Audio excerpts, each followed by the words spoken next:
একটা প্রকাশ্য অপমান কখনো কখনো শুধু একটি মুহূর্ত না, একটা মানুষের পুরো জীবন বদলে দেওয়ার শুরু। যে মানুষটা নিঃশব্দে ভালোবেসেছিল, বিশ্বাস করেছিল, আর নিজের হৃদয়ের সবটুকু দিয়ে ভুল একজনকে ঠিক ভাবতে শিখেছিল, এক রাতেই সে সবার হাসির পাত্র হয়ে যায়।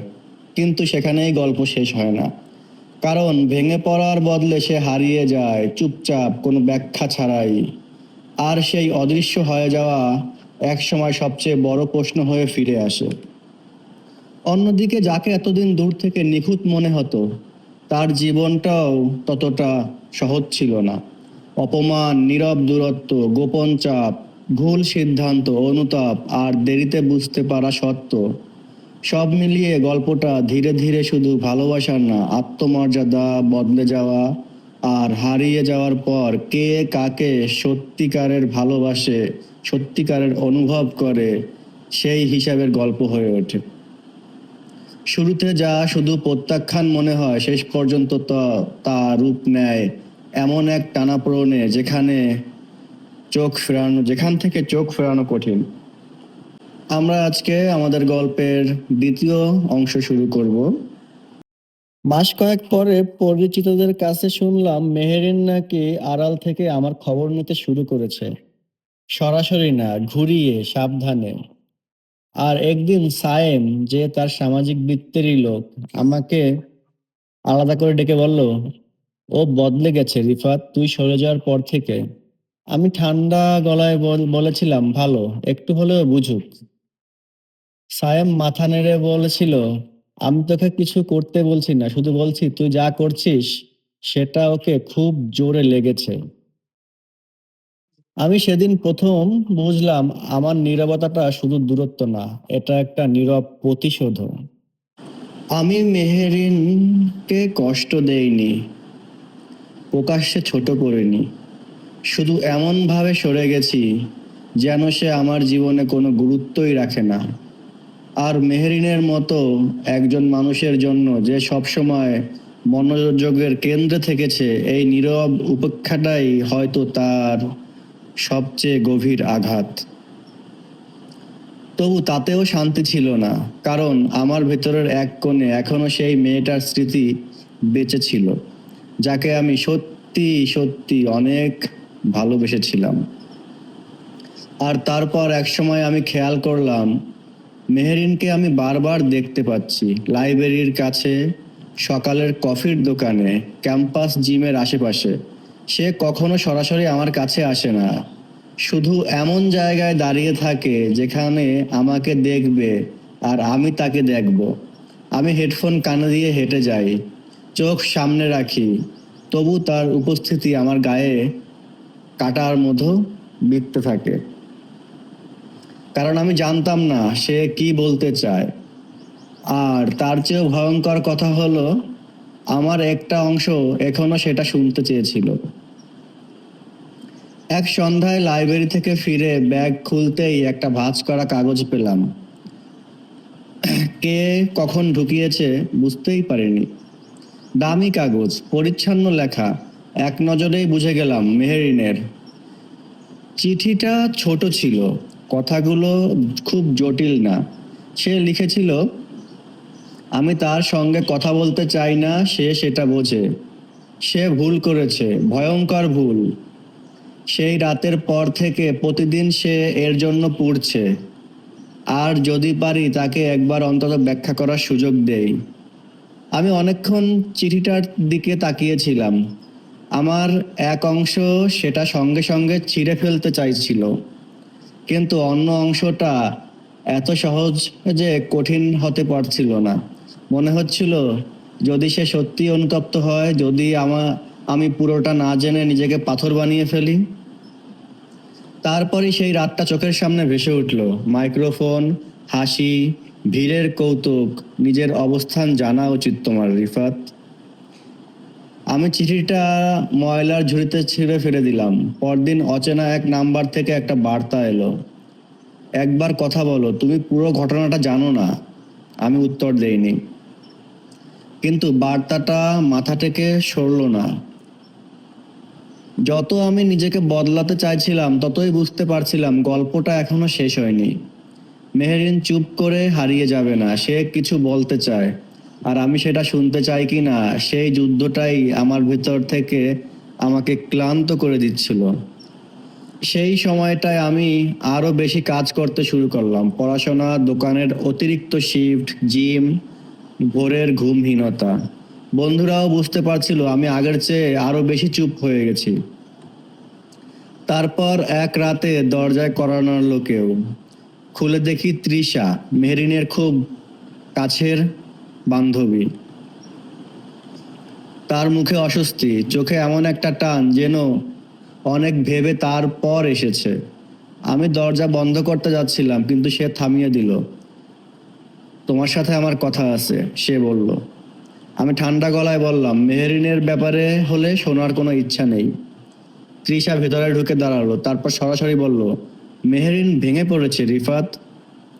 আমি স্থির থাকলাম। সে বলল, মেহরিন ঠিকমতো খাচ্ছে না, ঘুমাচ্ছে না, ক্লাসেও টিকতে পারছে না। বিদায়ের রাতের পর থেকে সে এরকম ভাবে চলছে।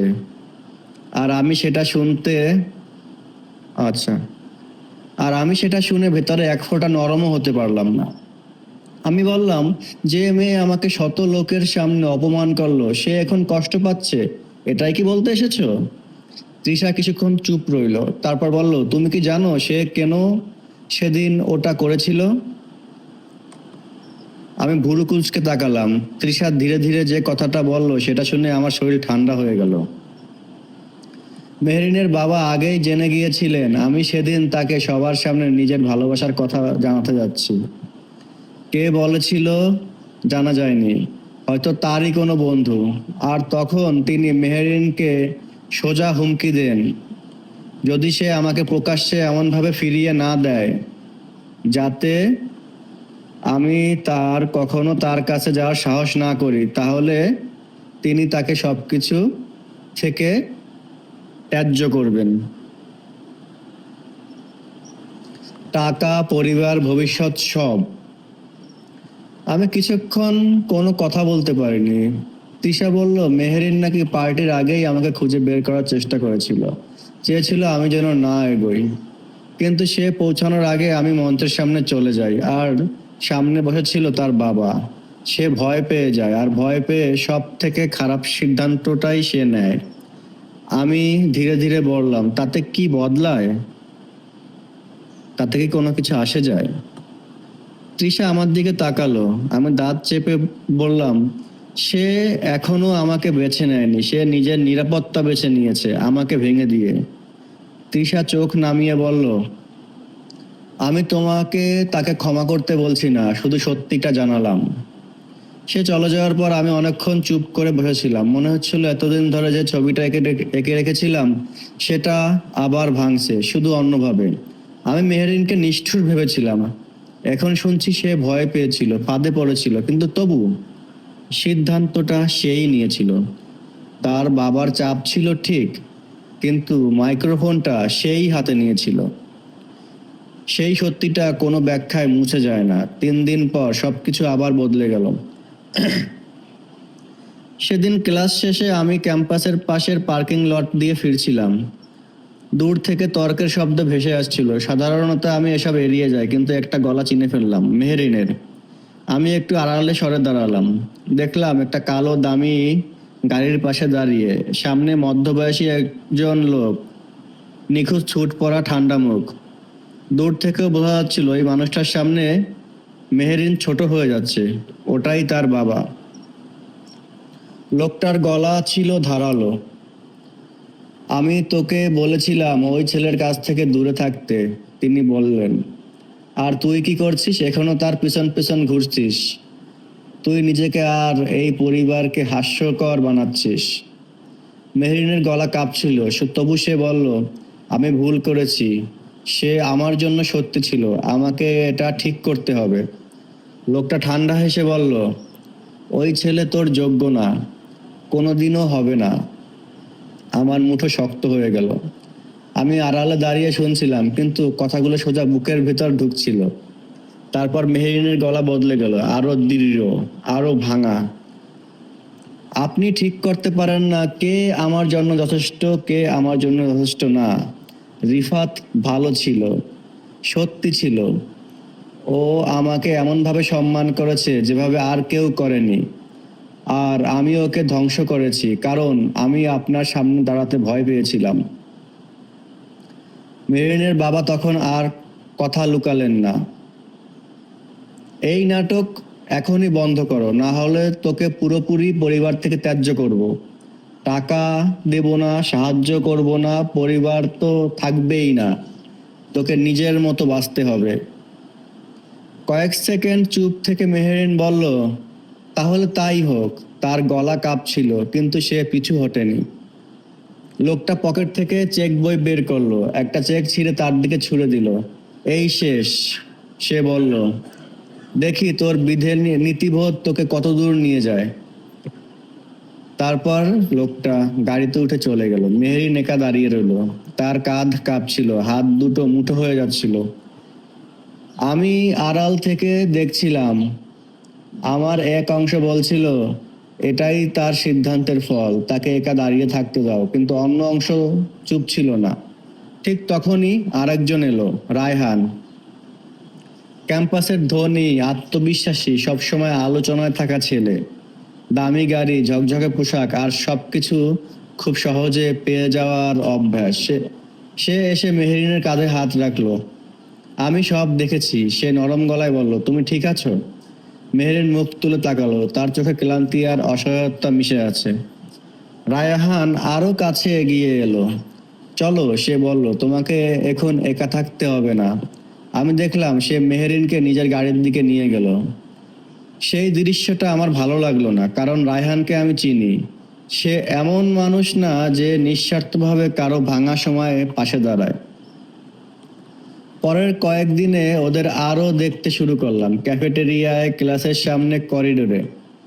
মানুষও গল্প বানাতে শুরু করলো, বলল মেহেরিন নাকি অবশেষে মুভ অন করছে। কেউ কেউ বলল ওদের মধ্যে কিছু একটা চলছে। আমি নিজেকে বোঝাতে চাইলাম এসব আমার দেখার বিষয় না, কিন্তু ভিতরে কোথাও কোথাও একটা অস্বস্তি আটকে রইল। তারপর একদিন সায়েম এসে আমাকে থামালো, তার মুখ গম্ভীর। সে বলল, রায়হানকে নিয়ে তোকে একটা কথা বলতে হবে। আমি চুপ করে রইলাম। সে বলল, রায়হান নাকি নিজের বন্ধুদের কাছে গর্ব করে বলছে মেহেরিনকে সে নিজের দিকে টেনে আনা খুব সহজ হবে, কারণ সে এখন দুর্বল, আর দুর্বল মানুষকে ফাঁদে ফেলতে কষ্ট হয় না। এমনকি বাজিও ধরেছে কতদিনে মেহেরিন পুরোপুরি তার উপর নির্ভরশীল হবে, তারপর এক সময় তাকে ফেলে দেবে সবার সামনে, মজা মজা করে। আমার রক্ত ঠান্ডা হয়ে গেল। তুই আমাকে এটা বলছিস কেন, আমি জিজ্ঞেস করলাম। সায়েম সোজা চোখে তাকালো, কারণ সবকিছুর পরও সে বলল, তুই এখনো ওর সর্বনাশ দেখতে চাইবি না, আর ও এটা প্রাপ্য না। সেই রাতে আমি ঘুমাতে পারিনি। বারবার ভাবছিলাম, আমি কি চুপ থাকবো, ভাববো এটাই প্রতিফল, নাকি আমি তাকে সাবধান করব। তাকে সতর্ক করার মানে আবার তার জীবনে ঢোকা, আর সেই ক্ষতের সামনে দাঁড়ানো যেটা আমি এত কষ্টে শুকাতে শুরু করেছি। পরদিন সকালেও আমি সিদ্ধান্ত নেইনি, কিন্তু ক্যাম্পাসে হাঁটতে হাঁটতে তাকে দেখলাম।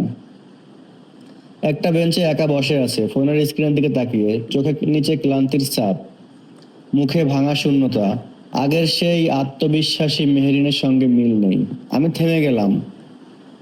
আর ঠিক সেই মুহূর্তে বুঝলাম এটা প্রতিশোধের প্রশ্ন না, এটা আমি কেমন মানুষ হতে চাই সেই প্রশ্ন।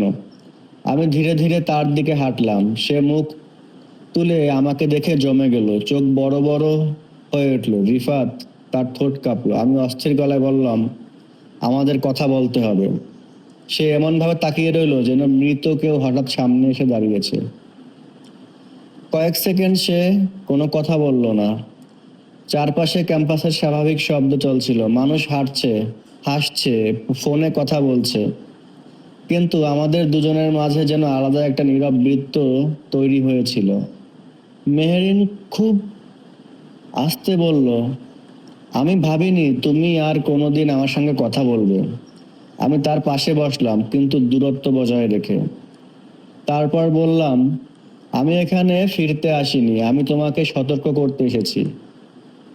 আমি বসতেই মেহেরিন একটু সোজা হয়ে বসলো। তার চোখে ক্লান্তি ছিল, ভয়ও ছিল, কিন্তু সবচেয়ে বেশি ছিল এক ধরনের অনিশ্চয়তা, যেন সে বুঝতে পারছে না আমি সত্যি তার সামনে বসে আছি নাকি এটা তার কল্পনা। আমি সরাসরি বললাম, রায়হান যেমন দেখাচ্ছে তেমন না। সে ভুরু কুঁচকালো। মানে? আমি কিছুক্ষণ তার দিকে তাকিয়ে রইলাম, তারপর বললাম, সে তোমাকে নিয়ে খেলা করছে, তোমার দুর্বল সময়টার সুযোগ নিচ্ছে। তার বন্ধুদের সঙ্গে বাজি ধরেছে কতদিনে তুমি ওর উপর নির্ভরশীল হবে। মেহেরিনের মুখের রং ফিকে হয়ে গেল। না, সে প্রায় ফিসফিস করে বলল, এটা ঠিক না, তুমি ভুল শুনেছ। আমি ঠান্ডা গলায় বললাম, হতে পারে, তাই যাচাই করে নিও। সে আমার দিকে তাকালো, তার ঠোঁট কাঁপছিল। তুমি আমাকে এটা কেন বলছো, জিজ্ঞেস করলো, সবকিছুর পরও? প্রশ্নটা শুনে বুকের ভেতর একটা ভারী কষ্ট নড়ে উঠল, কারণ উত্তরটা সহজ ছিল না। আমি আস্তে আস্তে বললাম, হয়তো আমি এমন মানুষ হয়নি যে নিজের সামনে কারো সর্বনাশ দেখতে পারে।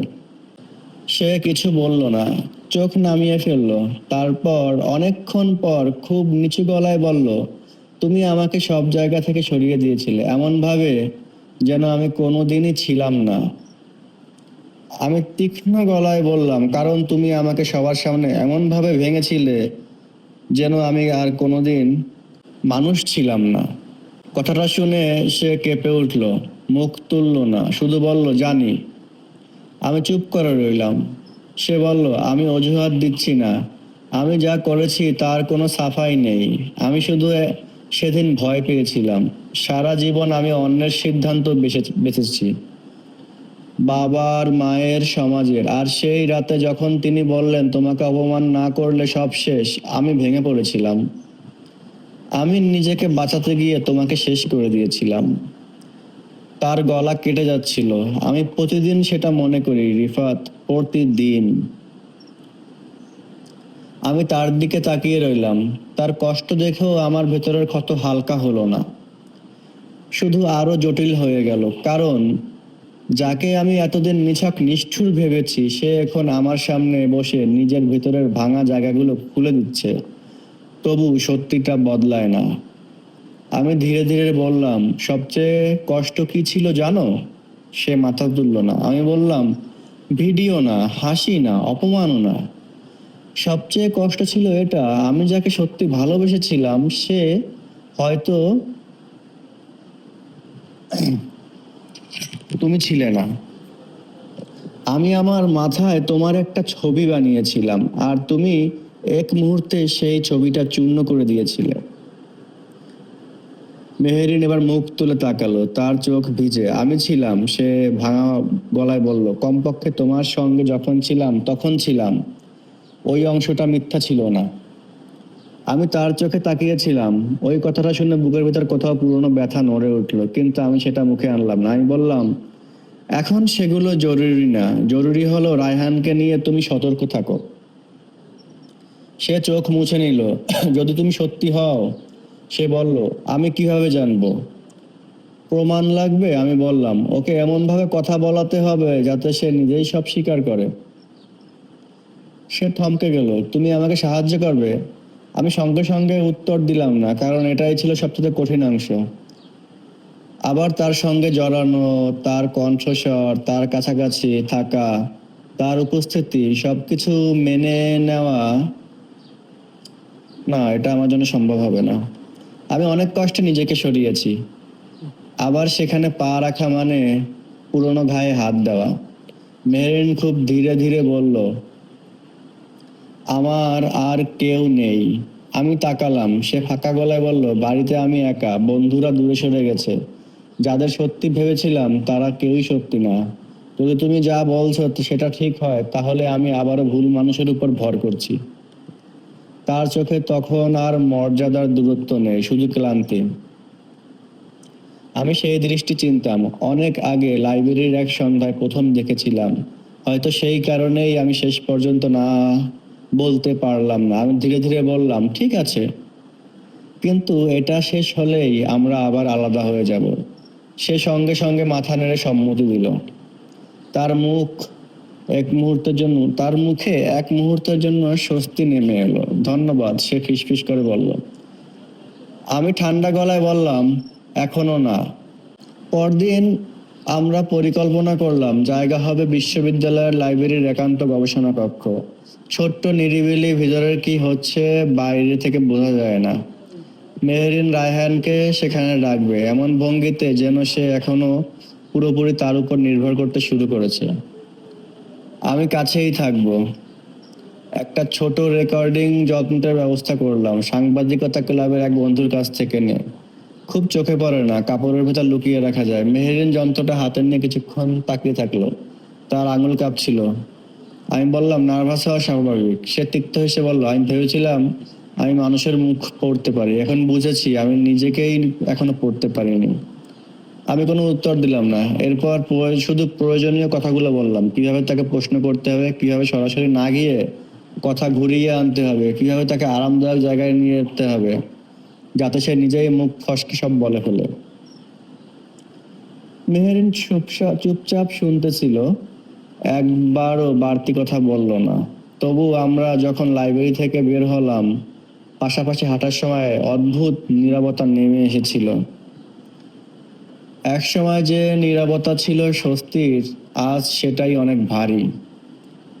সিঁড়ির মাথায় এসে সে থেমে বলল, রিফাত। আমি তাকালাম না। সে বলল, তুমি এত ঠান্ডা হয়ে গেছো কেন? আমি এবার মুখ ঘুরিয়ে তার দিকে তাকালাম। তুমি আমাকে এই মানুষটাই বানিয়েছো, আমি বললাম। কথাটা শুনে তার মুখ থমকে গেল। আমি আর দাঁড়াইনি, হেঁটে চলে গেলাম। পরদিন বিকালে সব প্রস্তুত ছিল। মেহেরিন আগে ঢুকলো। আমি কিছুটা দূরে পাশের করিডোরে দাঁড়িয়ে, কানে ছোট ইয়ারপিস, বুকের ভিতর ধুকপুকানি অদ্ভুতভাবে বাড়ছিল। কারণ আমি রায়হানকে নিয়ে যতটা চিন্তিত ছিলাম তার চেয়ে বেশি অস্বস্তি হচ্ছিল মেহরিনের কণ্ঠ শুনে। কিছুক্ষণ পর রায়হান এলো, তার হাঁটার ভঙ্গিতে আত্মবিশ্বাস। দরজা খুলে ভিতরে ঢুকেই নরম গলায় বলল, তুমি ঠিক আছো তো? গত কদিন তোমাকে খুব ভাঙা লাগছিল। এই ধরনের কণ্ঠ আমি চিনি, খুব মসৃণ, খুব মাপা, খুব বিশ্বাসযোগ্য। যারা মানুষের দুর্বল জায়গা স্বীকার করে তাদের গলায় এমন এক ধরনের মিথ্যে কোমলতা থাকে যা বলার মতো না। মেহরিন ঠিক করেছিলাম সেভাবেই শুরু করলো। সে রায়হানকে ধন্যবাদ জানালো, বলল এই সময়টায় সে পাশে ছিল বলে কৃতজ্ঞ। বলল সে জানে না ওকে ছাড়া এই চাপ সামলাতে পারতো কিনা। রায়হান সঙ্গে সঙ্গে সাড়া দিল, আমি আছি। সে বলল, তোমার জন্য থাকবো। আমি এয়ারপেসের ওপাশে দাঁত চেপেছিলাম। তারপর মেহেরিন ধীরে ধীরে কথাটা ঘুরিয়ে নিল। বাকি অংশ পরের পর্বে দেওয়া হবে। আজকে এ পর্যন্তই। Bye bye.